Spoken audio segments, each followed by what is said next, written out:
Shalom, selamat malam. Bersama saya Yosia Arifin. Renungan pada malam hari ini dari Pendeta Dr. Erastus Sabdono yang berjudul Tergiring untuk Hidup Suci. Rata-rata manusia dalam konteks Kristen matanya sudah buta. Mereka tidak mempersoalkan hal kekekalan, pengadilan Allah dan kemuliaan bersama Tuhan. Sangat sedikit kelompok orang yang sungguh-sungguh serius. Kalau setiap pagi kita doa pagi, juga petang dan malam, hal itu bukan karena kita punya masalah, belum menikah atau krisis ekonomi.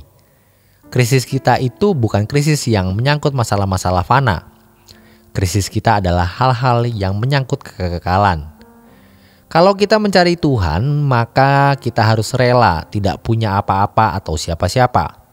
Sebab ketika kita menemukan Tuhan dan memiliki persekutuan dengan Tuhan, berarti kita memiliki segala-segalanya. Lalu apa artinya harganya segenap hidup kita? Dulu kita sering menyanyi, tubuh, nyawaku, roh, dan jiwaku kuserahkan pada Tuhan. Hanya ini Tuhan persembahanku, dan seterusnya.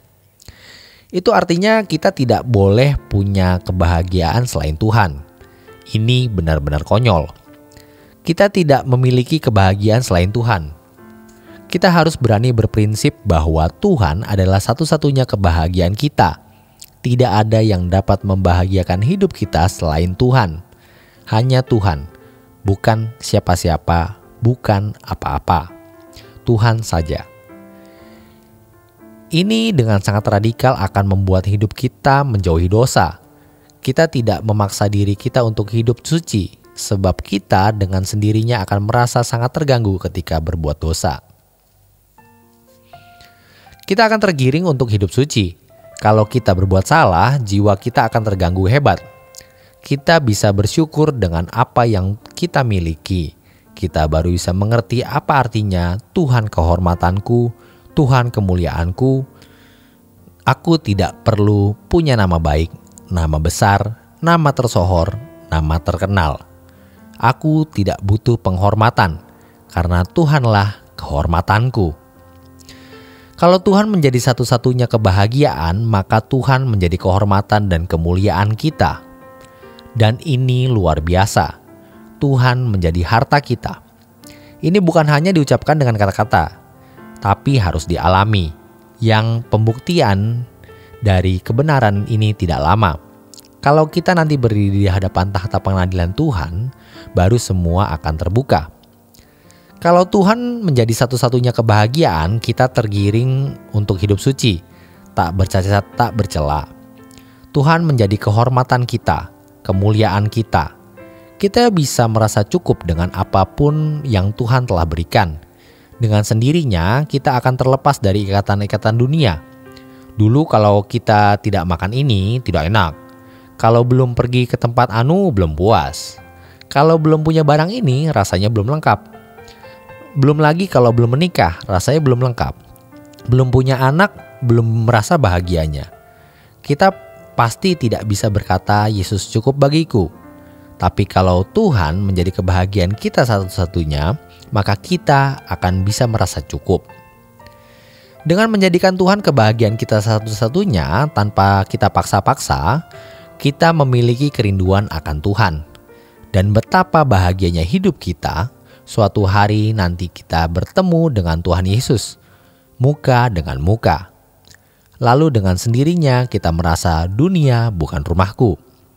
Bukan hanya kata-kata, bukan hanya ucapan, tetapi penghayatan hidup. Terlepas dari ikatan dunia, Tuhan menjadi kehormatan kita. Kita merindukan Tuhan. Lalu yang hebat, kita menjadi hartanya Tuhan.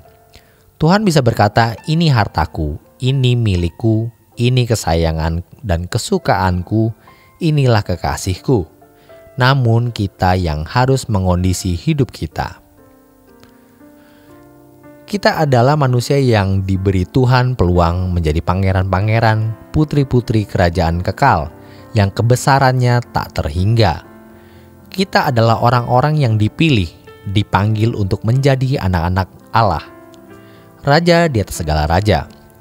Jangan menyesali keadaan kita, Tetapi berjuanglah untuk menemukan Tuhan, untuk mengalami Tuhan dengan harga yang seharusnya segenap hidup.